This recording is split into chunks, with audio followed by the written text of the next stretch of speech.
Uwi na ako, uwi ako.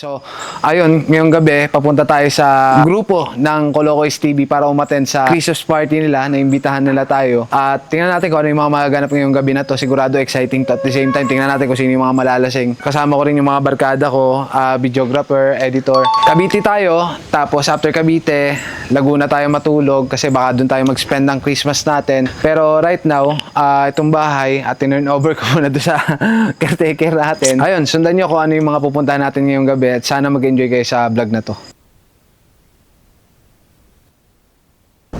Hindi, kaya ako pinarol. Kasi, guys, galing kami ng Sky Ranch ulit. Kasi, yung shoot namin kagabi kay Sky Ranch, hindi kami nakapag-drone shot. So, habang papunta kami ngayon dito sa event na pupuntahan namin, Christmas party, madadaanan din kasi namin yung Sky Ranch. So, we decided na mag-stop muna doon, then mag-take kami ng kumbaga drone shot ng Sky Ranch. It so happen na pagkatigil namin doon, bumaba si Paul, o dalawang Paul. Nagkataon kasi yung editor ko. Yung parang videographer tsaka editor, pareha silang Paul pangalan. So pagbaba ng dalawang Paul, tagal namin, siguro mga around 10 minutes kami dun. Pagkatawag ko, sabi ko, sana kayo? Wala nagre-response. Tapos pagkatawag ko, may problema na. Ang layo na ng drone. Pero ito lang tatandaan mo, Paul. Kumbaga kahit yung drone mo nawala, material na bagay lang yun. Kumbaga yung material na bagay, the end of the day, lahat yan nawawala yan. Susunog, naluluma, nadudurog, nawawala, tulad na nangyari ngayon. Kumbaga may mga bagay kasi na beyond our control na hindi natin makokontrol. Lalo na sobrang lakas ng hangin. Tinangay siya kasi may footage pa naman kami, naka-screen recording naman yung tablet. During those moment na kinakapture namin yung Skyline. Pero ang point ko dito is, ang lahat ng material na bagay, product lang yan. Product yan ng pagkatao mo. Kumbaga, kung nakuha mong magkaroon yan before, kaya mo ulit magkaroon yan, even right after na mawala siya. At kung hindi man siya mawala, kaya mo ulit bumili nun. So, ano yung point? Ibig sabihin, once na nakuha mo na isang bagay, once na na-achieve mo na isang bagay, hindi na siya mawawala sa'yo. Kasi skills yun eh. Parang sa mobile games, yun yung mga nag-ML dyan. Diba pagka umapak ka na ng Mythic, kahit mag-end season pa palagi, sigurado ka sa sarili mo na tatapakan mo pa rin palagi yung Mythic. Kasi simple lang yan eh. Ang bahay, pwedeng mawala, pwedeng masunog, pwedeng bagyuhin, pwedeng salantahin. Ang pera, nauubos din yan. Nasusunog, nawawala, nananakaw. Pero yung ikaw, bilang isang tao na meron nang na-acquire ng mga skills para magawa uli yung mga bagay na yun, hindi naman nanakaw sa iyo. Sa bottom line, may mga bagay talaga na mawawala talaga sa atin.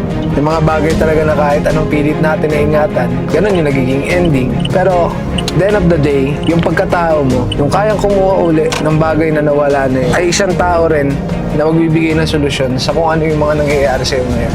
Kaya, piliin natin na mag-let go kapag yung mga bagay na nawala sa atin, nasasaktan tayo. Isa lang ibig sabihin yan, kasi minahal talaga natin maigi yung mga bagay na yun. Hindi ba sa wag nyo lang hawakan yung bola? Oo, ano ngayon sila? Party nila Joel. Nakakagulo sila dito. Sige, okay lang. Elias, sali tayo dyan. Ako na mag-iwalay. Tama na sila, Bossel. Dominic! Dito. Out! Bomba na! Cancellation. Game. Paul, usog na kayo dito, Paul. Malawag na dito. Tapos na, umupo na kayo. Yan, 1, 2, 3, go. Wala mag-iwalay ha.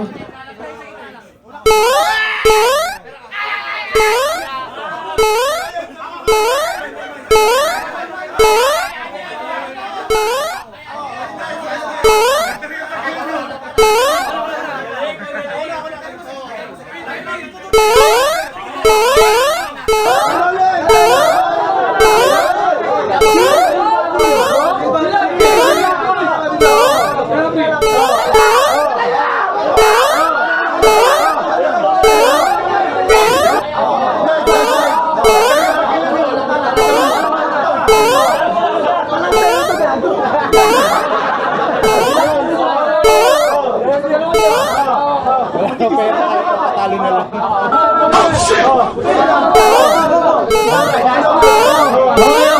Dahil magagaling lahat, panalo na lahat.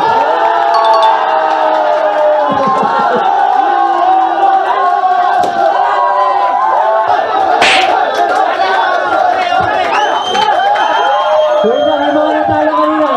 Here we go, a sea of bodies. The only way to be eliminated, you gotta go over the top rope, full speed march.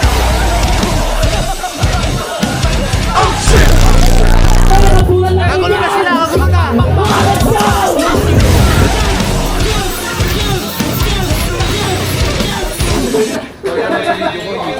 Yun, boss G nga pala.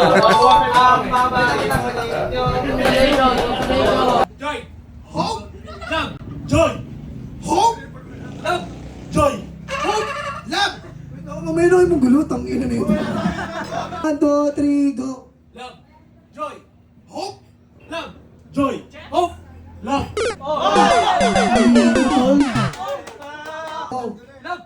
Wala pa. 1, 2, 3, go!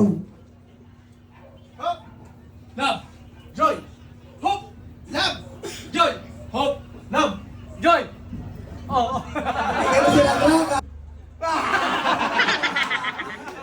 1, 2, 3, go! Joy! Ate ba? Ate? Eh pero pag nanalo ka mag-isa, patang may 5,000 ka pre. Oy, hindi mo maniwala dyan. Naniniwala kayo dyan? Joy! Ano ka nila? Ang ino mo, munti ka na kayo.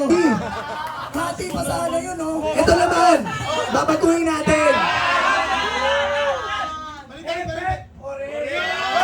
Ready? Hepe pare ha? 1, 2, 3, go!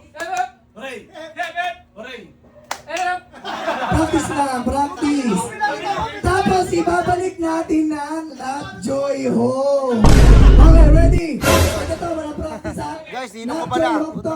Ready? Lovejoy Home. 1, 2, 3, go! Okay lang nang. Supportahan ko yung vlog ni Ninong ko.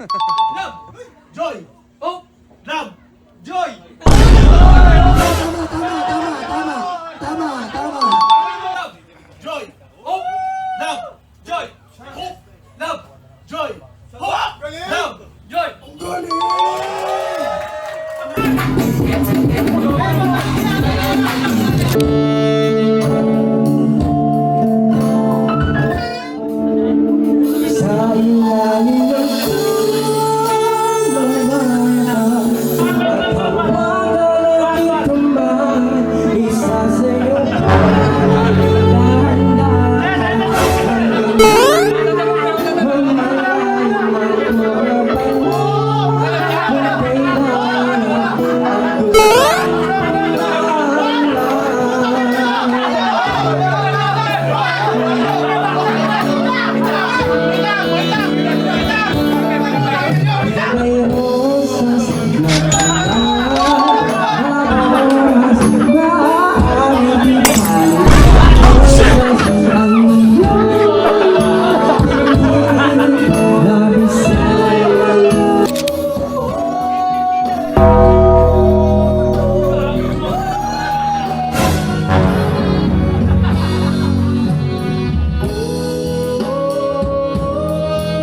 Yes.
June.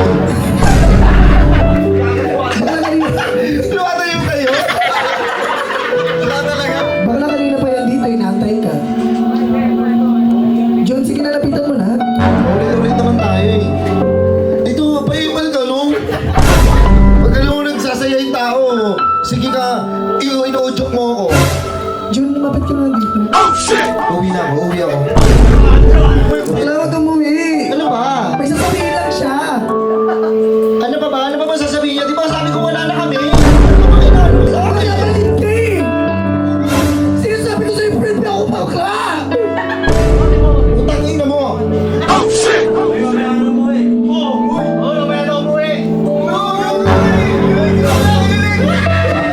Tapos pag nalasing ako, mag-ano kayo naman sa akin. Nalandiin mo, katapos ano, masasaktan. Di ba? Gawain ng mga boys. Ay, bakla. Yung crush mo nandyan, yung hindi ka pinapansin. Bakla, hindi ko ka pinapansin dito. Tapos, video pa. Siya pala, hindi niya alam.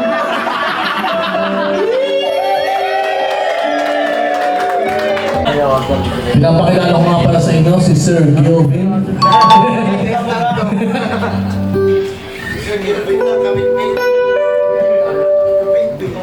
Nang Sapin-Sapin Brothers.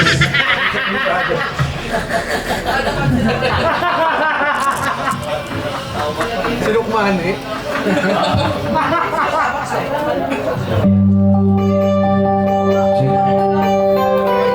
Boss Gilvin.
Yun, ito nga pala yung yung YouTube channel ni Boss Gilvin.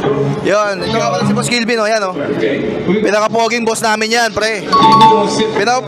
Pinaka-poging boss namin yan. Alam mo ha?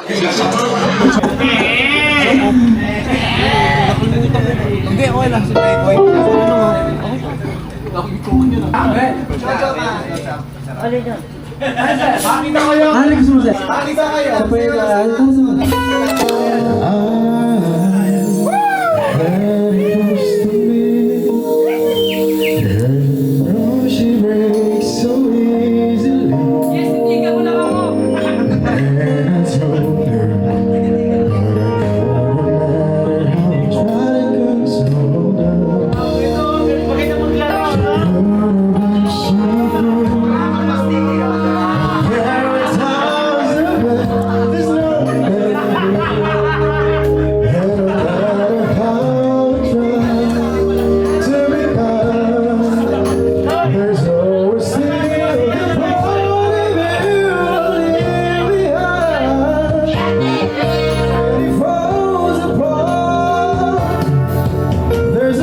Shoutout sa Extra Mike, si Boss Gelvin. Boss! Bomba na! Shoutout sa ano channel mo? Extra Miles. Extra Miles yun. YouTube binalatan ko eh. Subscribe kayo dyan, mga tropa. Boss G. Bomba na. Ino ko pala guys. Papanoorin nyo yung vlog ni Ninong Booking Ina. Andun ang mga bida. Aray ko. Tinong ng mga bida. Nong, kilala mo siya? Oo. Ay, pinakilala ni Bogay. Ah.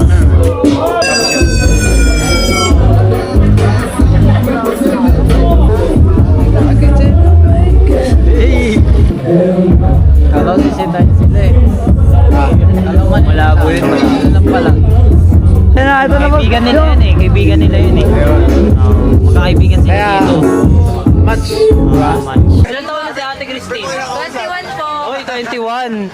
Match. Oy, Christine, hindi mo ba ako ina-accept ha? Nagagalit na ako. Iyak ako nang iyak ah. Tatampo na ako. Hindi, gusto raw yata maging lokalong yung apelido eh. Ay, patay tayo din. Aray ko. Ano na lang? Si ate na lang. Yung sa dart.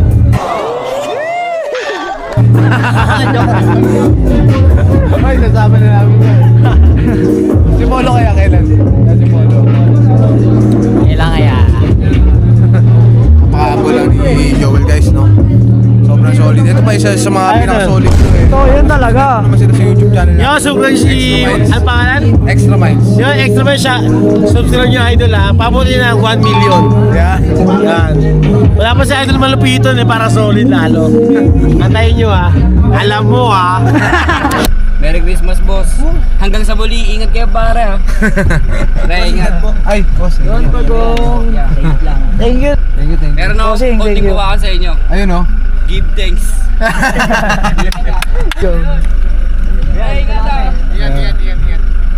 Boss, thank you. Yun yung mga nakakamiss na part ng kabataan. Andyan naman yung kababata mo, kilala mo. Tapos kilala ka rin niya, nagkaka-chat kayo. Pero yung pinakamahirap na ibalik yung moment na nagagawa niyo yung mga bagay na yun. Tulad yung kanina, yung nagpaagaw ng pera si Joel. Alam niyo ba yung grupo na yun, pera naman yun, mahihapan naman yun. Pero hindi nila pinakakawalan yung moment na pwedeng mangyari uli. Na hindi na nila ina-expect kasi syempre hindi na sila mga bata. Hindi na tayo po pwedeng maging bata uli. Pero yung moment na tinitreasure natin hanggang ngayon bit-bit pa rin natin. So, isa sa mga nakaka-proud yun sa Kolokoys TV. Kahit gaano kataas na yung naabot ng iba at ng buong grupo nila, nananatili yung mga paa nila sa baba. Yung presence ng good relationship dun sa grupo, nagre-reminis ka dun sa kabataan mo na parang namimiss mo agad yung mga tropa mo. Katulad yung sinabi mo kanina, Paul, di ba? Naaalala mo yung mga kababata mo kapag nakasama mo sila, ganun rin, di ba? Yun yung diwa ng Kolokoys TV. Pero yung makakita ka ng katulad ng Kolokoys TV na sobrang solid, as in, di ba? Simula dun sa pinaka-leader nila hanggang dun sa lahat ng member, makikita mo kung paano yung asal nila. Napakaayos ng karakter ng buong Kolokoys TV.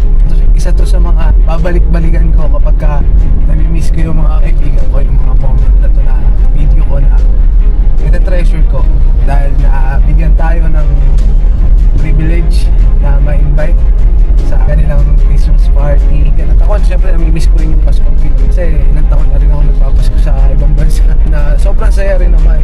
Pero this time kasi mararamdaman mo yung iba talaga ng Paskuhan, lalo na pagka nakakamusta natin yung mga loved ones natin, yung mga kaibigan natin, yung mga unang taong kaututang nila natin, yung mga kababata natin, yung mga kaibigan natin. Bukas susubukan kong umuwi sa amin, tapos tingnan natin kung paano yung magiging setup kasi namimiss ko na rin magpasko doon sa amin. Subukan natin makipag-inuman sa mga barkada natin.